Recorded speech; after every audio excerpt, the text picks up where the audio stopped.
যদি এমন হতো বেনামাজির সাথে কেউ মেয়ে বিয়ে দিবে না, ছেলে বিয়ে দিবে না, আমার মনে হয় নামাজি বাড়ত। যদি এমন হতো বেনামাজির সাক্ষী গ্রহণ করা হবে না, কি গ্রহণ করা হবে না, যদি এমন হতো যে বেনামাজি ছেলে তার নামাজি বাবার সম্পদের অধিকার পাবে না, তাইলে মনে হয় নামাজি বাড়ত। এগুলো আমি বলি, এগুলো মুহাম্মদ সাল্লাল্লাহু আলাইহি ওয়াসাল্লাম বলছে। বেনামাজি বেওয়ারিশ থাকে, কারণ ওয়ারাসাত পায় না। বেনামাজি কি পায় না?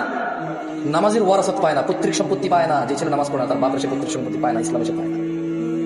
সে মারা গেলে তার জানাজার নামাজ হয় না। বেনামাজি জামাই নামাজি বউ বিয়ের টিকে না হিসেবে।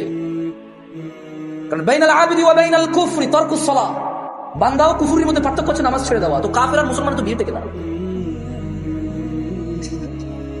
বাইনাল আবিদি ওয়া বাইনাশ শিরকি ওয়াল কুফর তারকুস সালাহ, বান্দা শিরক আর কুফরির মধ্যে পার্থক্য হচ্ছে নামাজ ত্যাগ করা।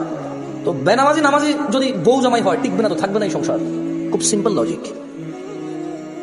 আপনি যেদিন হাদিসকে এভাবে দেখবেন, ওই দিন আপনি মানুষ হতে পারবেন। আদারওয়াইজ ওয়াজ শুনতে পারবেন, জুমায় যেতে পারবেন, খুতবা শুনতে পারবেন, কিচ্ছু হবে না।